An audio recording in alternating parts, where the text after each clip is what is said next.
ən dəhşətlisi budur ki, baxın, bizim öz içimizdə gedirsən həkimə və sənə deyir ki, sənin deyək ki, ləyaqətin, vicdanın olsa erməniyə güllə atmazdın.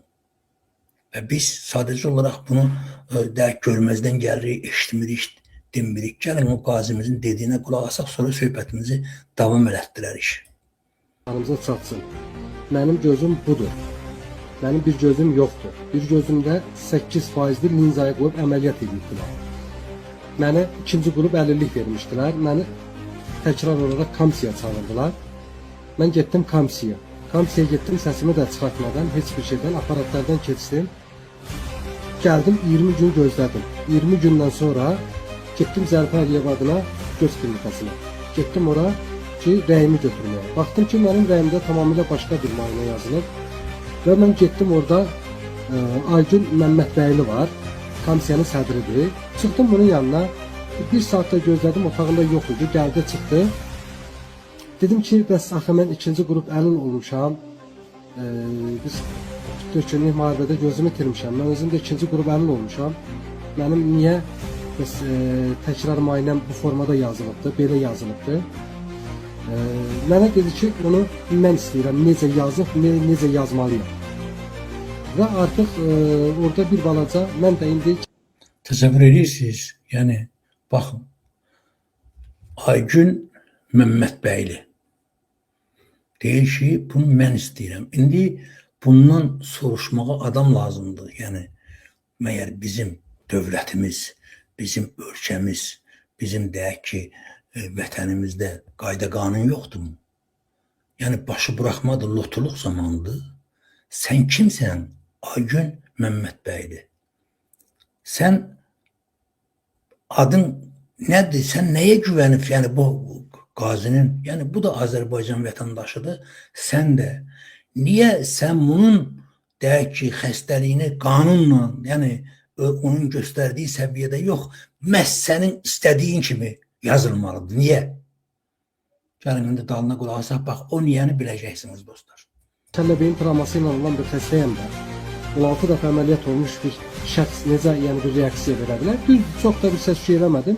Sadəcə olaraq bir balaca səs tonunu qaldırdım. Dedi ki, mənim oğlum cənab prezidentin yanında oturur. Cənab prezident, istəsəm cənab prezidentin bir dəqiqə özüm yanına gedib səni məhv elətdirərəm. Anladınız dostlar? Deməli, bütün hər şey bundan başlayır. Deməli, bu adam 100% arxayındır ki, yəni bunun oğlu həmən bu şərəfsiz İlham Əliyevin yanında işləyir və o onun siyasətini bildiyi üçün deyir, mən səni məhv elətdirə bilərəm. Yəni İlham Əliyev bunu necə məhv edə bilər? Sadəcə olaraq Azərbaycan pulundan, oğurladığı o pullardan qoçular saxlayır.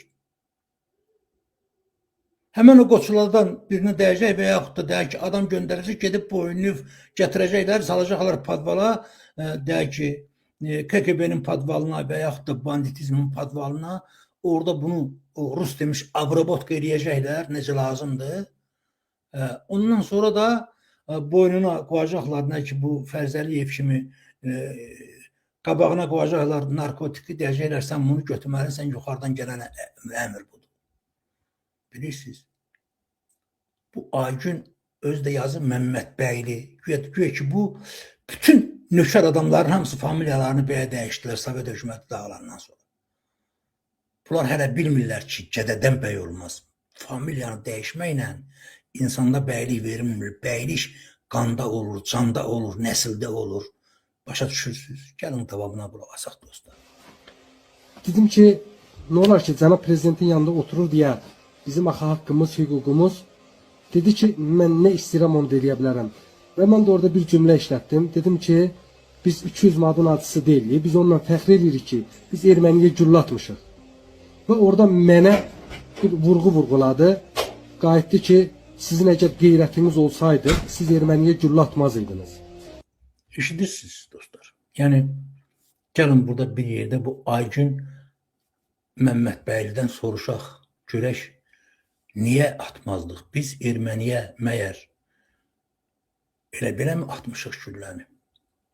Biz erməniyə gülləni ona görə atmışıq ki, bizim evimizə soxulub bizi qırırdılar.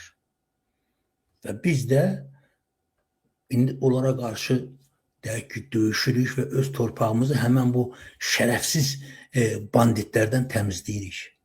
İndi siz bizə deyin görək, Aygün Məmmədbəyli, bizim niyə qeyrətimiz yoxdur? Düz deyirsiniz. Bizim qeyrətimiz olsa, sən həmən o oftalmologiyada, həmən o deyək ki, Zərifə Əliyevanın adını daşıyan, həmən o şərəfsiz Heydərin arvadı, İlhamın anası, o bezdarlı bir adam olur. Veya da yalandan elə bu, Allah rəhmət eləsin, Zəhrə Quliyeva doğrudan da oftalmolog idi, professor idi falan. Yəni bu Cəlal Əliyev kimi professor olur. Da onun bunun hesabına, bilirsiniz. Məsələn, deyək ki, gənc bir alimdir, gəlir nəsə yazır, deyək ki, çap eləmir, imkan vermirlər və bu da deyək, gətir oraya mən də imza atım, mənim də adım başda sən yıxar, çap eləyək geçsin. Yəni bu şərəfsizlər belə professor olurlar və qanları da qatışıq olduğu üçün, yəni bunlar deyək ki, millət, dövlət anlayışının nə olduğunu qanmayan, ancaq erməni qohumlarına güvənən arxalanan şərəfsizlərdir. Yoxsa bu, təsəvvür edin, Azərbaycanın ortasında bu hansı deyək ki, ürəklə deyir ki, sənin, baxın, Azərbaycan torpağı uğruna canını, qanını qurban vermiş qaziyə deyir, sənin qeyrətin olsaydı erməniyə güllə atmazdı. İndi Allah ölənlərə rəhmət eləsin, nənəm həmişə belə deyərdi ki, indi ədalət divanına hakim lazımdır, dövlət lazımdır ki, çağırsın bu faşiyəni, qoysun qabağına, desin gəl, məni başa sal görüm. Niyə? Niyə bizim qeyrətimiz yoxdur? Niyə biz erməniyə güllə atmışıq deyən qeyrətsiz olmuşuq? Niyə?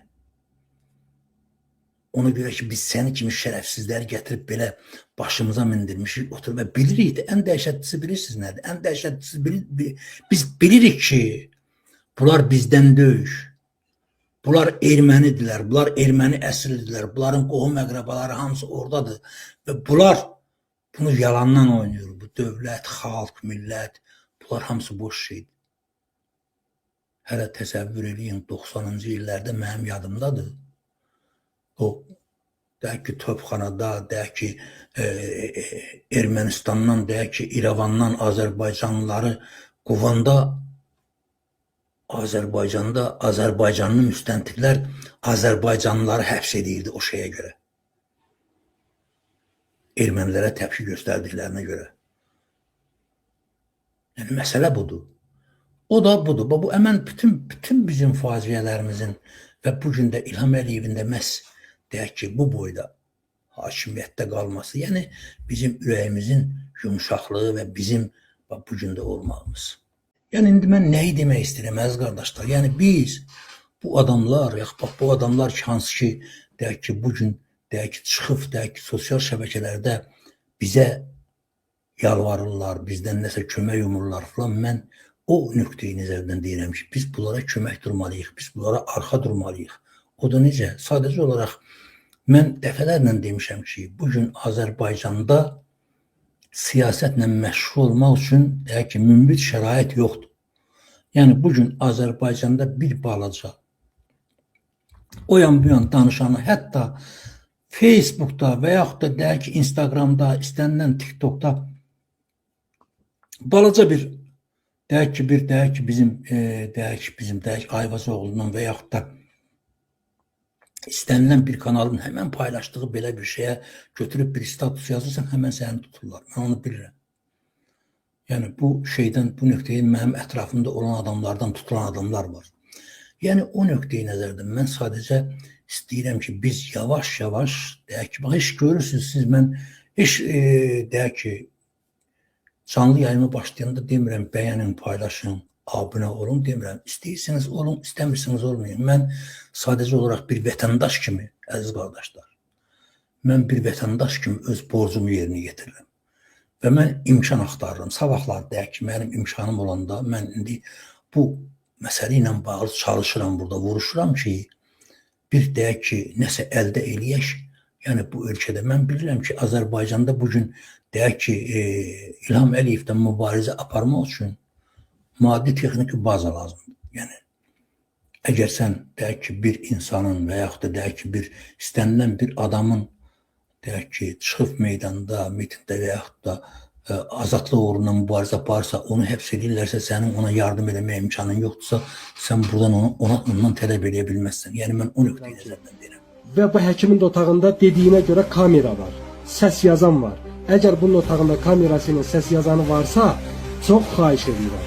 Artıq dərəcədə xahiş edirəm. Açılsın səs zapısları, qoyulsun ortalığa ki, görsünlər mən yalan danışmıram. Mən ömrü boyu bir hərbiçi olmuşam, atlı döyüşündən belə, amma mən heç vaxt heç kimdən işlə istəməmişəm. Amma sən mənim 4 balam var. Mən də 4 balama görə 3-cü qrupumu da istəmirəm. Yəni mən 3-cü qrupumdan imtina edirəm. Yəni mənim gözüm yoxdur.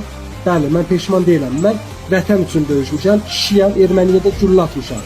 Və indən sonra da gedib ataram. Və çox sizdən xahiş edirəm ki, mənim bu videom paylaşılsın ki, mən artıq Cənab Ali Başkomandana bu videonu... Bax dostlar, məhz elə mən də həmən bizim bu qazimizin bax bu dediyinə görə, yəni indi bunu bir nəfər paylaşıb və mən də onu dayaq üçün bunu paylaşdım və sizdən bölüşdüm. Mən yenə bunu axşam yenidən deyək ki, bax bu söhbətlə bir yerdə, sizlə bir yerdə bunun haqqında olan söhbəti montaj edib yenidən ayrıca paylaşacağım ki, bu insanlar arasında yayılsın və biz bilək ki, bizim başımızın üstündə durub bizə deyək ki, rəhbərlik eləmək istəyən dələduzlar kimlərdir?